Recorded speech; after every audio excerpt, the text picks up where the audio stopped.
She's one of the most exciting comedians around right now. Take a look at her performing live.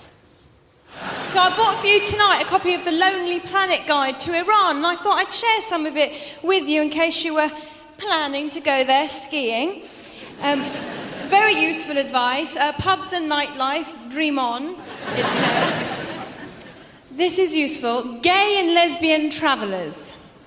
Homosexuality is illegal in Iran and punishable by hundreds of lashes, or even worse, death. But this should not deter gay or lesbian. I'll tell you what, if you ever want to have a real laugh, travel to America with an Iranian passport. If you haven't got one, I'll give you one of mine. I've got loads. And a lot of Americans still don't know the difference between Iran and Iraq, and I always have to explain to them, we're the ones with weapons of mass destruction. Please welcome Shappi Khorsandi, ladies and gentlemen. Get up, stand up. Stand up for your rights. Don't give it up. Get up, stand up. Yeah, yeah. Don't give up the fight. Come and sit down. Thank you. Hey, nice to have you here. Thank you for joining us. Thank you very much for having me, and I'm not used to wearing heels. Well, you look very nice in I them. stumbled. Are they hard to wear? They're very hard to wear. OK, congratulations on that clip we just showed. That was you at the Secret Policeman's Ball, the big Amnesty International gig. Yes, it was. Was that a scary night, scary gig to do? It was, because there were loads of people there. I mean, obviously, I was expecting people to be there. Of course. But when reality hits, there is quite a lot of people. And also, in the green room, before, I was the only person that wasn't a household name. And I'm just there sort of asking this man where the loo is. And oh, look, it's Eddie Izzard. And I spoke to Jermaine Greer as well. That's always an exciting moment. It was. My voice trailed off because she went, yes. Hey, congratulations on... I've been reading your book. I've been reading Shappi's book. I'll tell you more about that in a minute. But I found out from reading that Shappi actually isn't your actual name, is it? No, it's short for Shah Parak. OK, so why would you change it from Shah Parak, which sounds beautiful? Well, because everyone called me Shit Attack. At school. You see, when you've got a really foreign name, you've got to shorten it. Yes. And so I went to school with a guy called Mir Abdul Bari, and he shortened his name to Jim. And a cousin called Mohammed who had to change his name to it wasn't me. Difficult. So how old were you when you came? You came with your family. Your family left Iran in the early 70s. How old were you when you came over? We moved over in 76 because my father was a journalist and he got a job, sort of just a little bit of an adventure for the family. We didn't plan to stay. Because you had to stay in the end, didn't you? It was the revolution in Iran, and I guess that's why you... Is that why you had to stay away? Yes, because my dad's a writer, he's a satirist, and as I think we all know by now, the Islamic Republic of Iran advocates free speech, but there's no freedom after you've spoken. So and that's you there, we should point out, that's you as a child with your father, who, not a David Baddiel impersonator, but that's just what he's got the beard there. What a magnificent dressing gown. I miss the 70s. Oh, you were very tall. My dad's very small. It's part of our culture. So you had to stay, so you were forced to stay. Yes. So what would have happened if you'd gone back? Was he told not to come back, or he just had a gut feeling not to go back? Or? He was, well, you know what, sort of quite subtly, he was told to leave. And by subtly, I mean he went back in 1979 once the Ayatollahs had established their regime.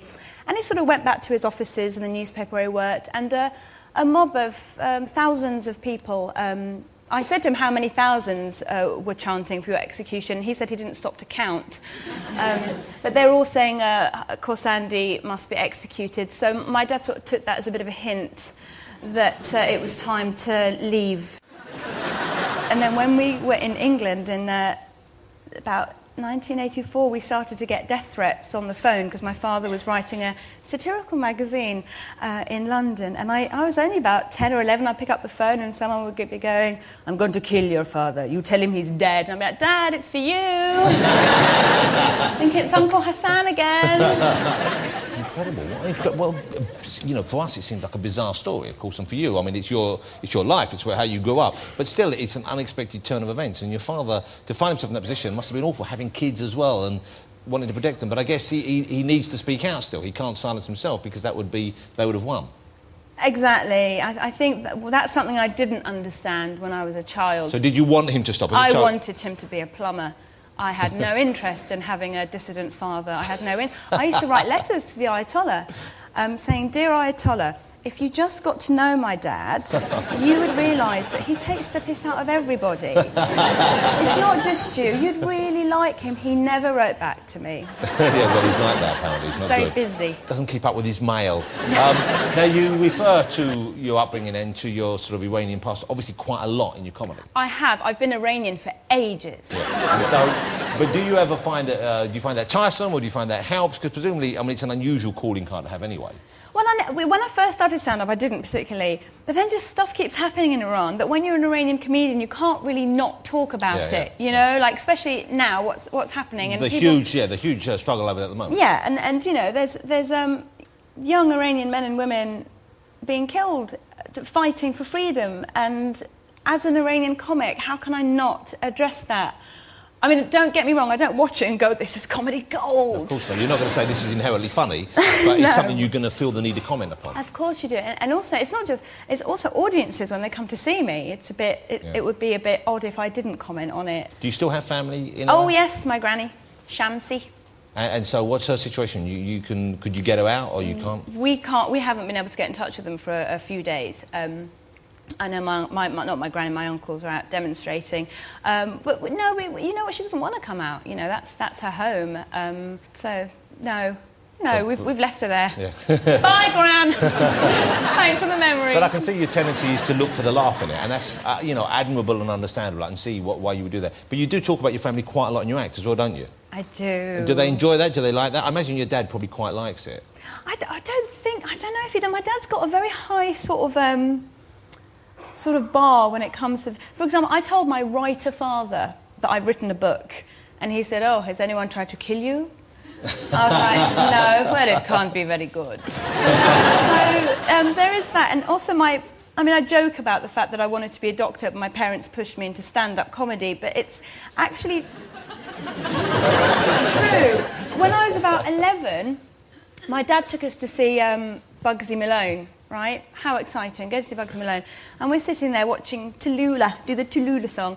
And my dad turns around to me and goes, "Don't you wish it was you up there?" This is not an Iranian accent, by the way. I can't do it. This is He's Russian now. Yeah, it's just a generic foreign accent I do. You know, hello. Oh, that's not bad.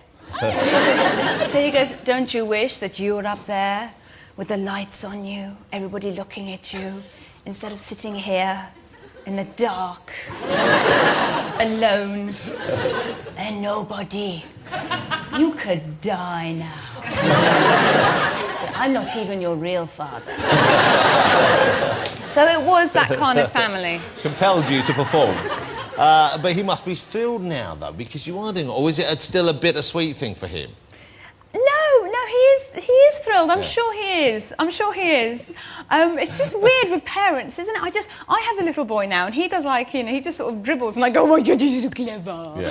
And I think parents tend to be like that about their kids anyway. And I think that even whatever I did, I'm lying. If I was going to say whatever I did, he would have been happy for me. No, if I had become a doctor or anything, he would have been deeply disappointed, furious, and would excommunicate me. But your partner, with whom you have your little boy, he's a comedian as well, I believe. He is, yes. So presumably there's no hope for your child whatsoever. Well, actually, I think 2 minuses make a plus. So I'm hoping my son will go into a more worthy profession.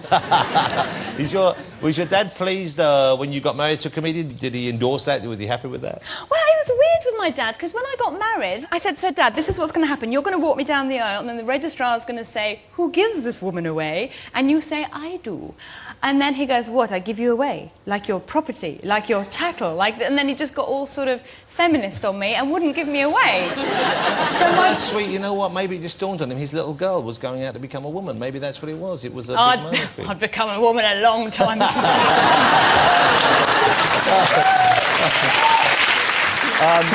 Shappi's book, which I've just started reading, and I'm really enjoying it. You know, it really captures the period, beautiful, I think, the early period when you first arrived, really captures it very cleverly, very well written. The book is called A Beginner's Guide to English by Shappi Khorsandi. It's out now. I don't know if it's... Oh, yeah, I've got it here. Beginner's Guide to Acting English. Oh, Beginner's Guide to Acting English, OK. Will this be, I'm curious, would this be translated? Would this be available? Even if it was smuggled into Iranian people? I don't know. I mean, they're very fussy about books, because books are dangerous, you know. But, do you know, I stayed in this hotel, speaking of how dangerous, but And you know, like they put a little Bible in the hotel drawer. Do you ever do that? Just check, oh, look, the Bible's there. The Gideon's Like that. Bible. The Gideon's Bible. Yeah. I went into this hotel and the Bible wasn't there. Right, and I just mentioned at the receptionist, is that not a hotel tradition anymore? And she goes, oh, yes, it is. But we removed it, because when you rang up, you had a funny name. So we thought you might be offended.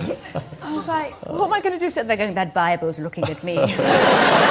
Following me with its eyes. Hey, it's great to have you here. Thank you so much for joining us. Ladies and gentlemen, honestly, the book's a great read, and I'm looking forward to seeing you more live. When are you performing? You doing some gigs? I'm doing the Edinburgh Festival this year. I'll be at the Pleasance, and yeah, I'll be kicking around, I'm sure. OK, I'm sure you will be. Ladies and gentlemen, Shappi Khorsandi. Thank you. Thank you so much. It's really good. Yeah, good to have you.